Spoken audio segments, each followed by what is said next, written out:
As dawn broke over Rome, the colossal shadow of the Colosseum stirred to life. Its towering arches caught the first threads of sunlight, glinting off the stone, still stained with yesterday's blood. The air was heavy with anticipation and the faint metallic scent of death. Below the stands, the world was already in motion. Merchants shouted over one another, waving baskets heavy with olives, dates, and watered wine, desperate to draw attention before the crowds even filled the seats. Beyond the iron gates, handlers cursed and wrestled with cages. Half-starved lions snarled, their ribs sharp beneath their mangy fur. Elephants trumpeted in fury, shaking the ground. Panthers paced restlessly, claws scraping against the metal bars that held them captive. From the underground tunnels came a chilling rhythm, the ringing of steel meeting steel. Not the playful clash of training, but the deliberate testing of blades meant for slaughter. Above it all, a sound began to rise. First a murmur, then a thunderous roar. Tens of thousands of Romans pouring in, united by a single appetite, blood. For the empire, this wasn't sport. It was ritual. A grand performance where pain became spectacle and cruelty became art. The arena was Rome's stage, and its weapon.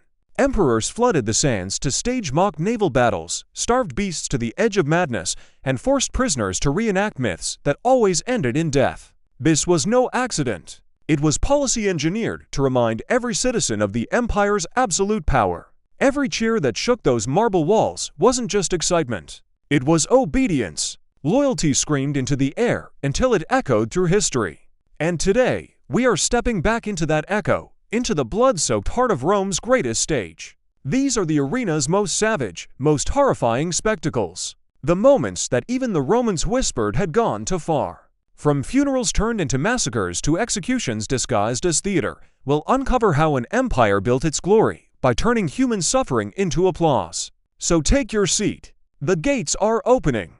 The crowd is waiting. Because the first gladiatorial battle in Rome didn't begin with trumpets or emperors. It began with death. At a funeral. The origins of Rome's blood sports began, not in temples or festivals, but in a cattle market into 64 BC when Decimus Junius Brutuscia died. His sons honored him not with prayers or statues, but with a fight to the death. 3 pairs of slaves clashed in the Forum Barium. This first gladiatorial combat, immunos, was a duty to the dead, rooted in older Campanian customs where warriors were sacrificed at graves. Over time, the ritual became spectacle with fighters donning armor of conquered foes. Death became propaganda, and the games expanded into permanent amphitheaters where the state, not families, commanded loyalty. Rome's cruelty extended to beasts. Lions, leopards, crocodiles, even giraffes were dragged from distant lands into the sand, not as marvels, but as prey in the empire's Venetus. Emperors like Commodus turned these hunts into personal theater, slaughtering chain-starving animals to guarantee applause. Gladiators, prisoners, and even women faced engineered battles, rigged weapons, and propaganda plays. While crucifixions, burning human torches, and myth reenactments turned execution into theater. The Colosseum wasn't just a stage for blood. It was a tool of control, teaching obedience through cruelty. Seneca warned it hardened men's souls, but the crowd demanded spectacle. In Rome, survival, loyalty, and entertainment were inseparable from death itself. Rome's imagination didn't stop at sand and swords. Sometimes emperors demanded oceans inside the city. Mock naval battles, nausea, were staged on a scale so insane that water itself became a weapon of spectacle.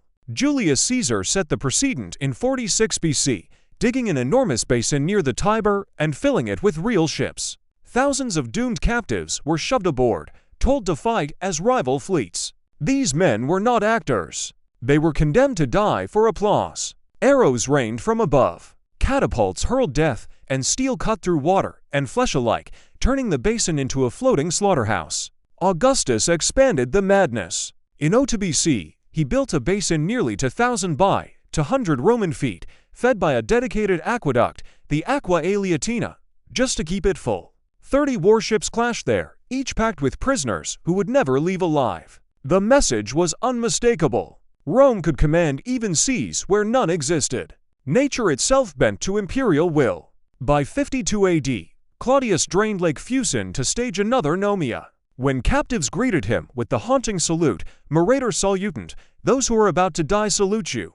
History recorded one of its most chilling lines. Whether rehearsed or desperate, the words captured the hopelessness of men turned into props in the Empire's grand theater of death. Fire became a tool of cruelty. Victims clad in pitch-soaked tunics were cast as heroes meeting fiery fates. Hercules poisoned. Musashiola testing loyalty by holding his hand to flames. The crowd laughed as these legendary figures screamed. Their bravery reduced to ash, their stories mocked in the sand. Even the Colosseum's architecture served the Empire's appetite for domination.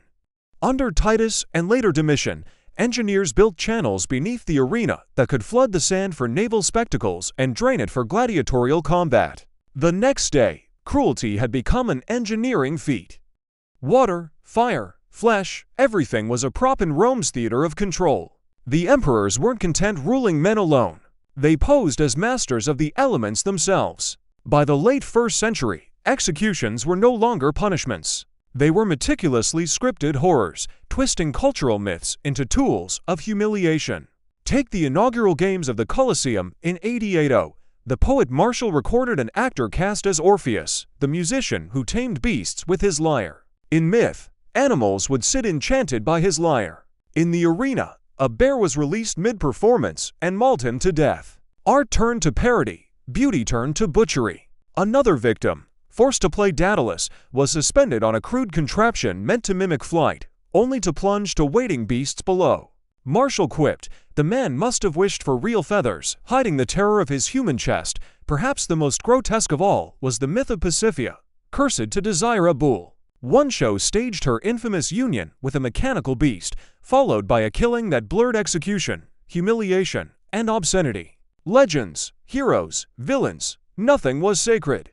The Empire owned its myths just as it owned its people. For spectators, these grotesque reenactments were sidehoused between more serious contests. For the condemned, they were agonizing ends dressed in costumes. For Rome, they were propaganda made flesh, proof that the state could rewrite the meaning of its own legends. In the Colosseum, stories weren't told with ink or marble. They were branded into skin, burned into bone, and applauded until silence swallowed the sand. The line between rule and obsession blurred.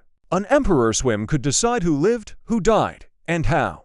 Caligula, infamous for his savage moods, once ran out of animals mid-show and casually ordered spectators dragged from the stands to fill the gap.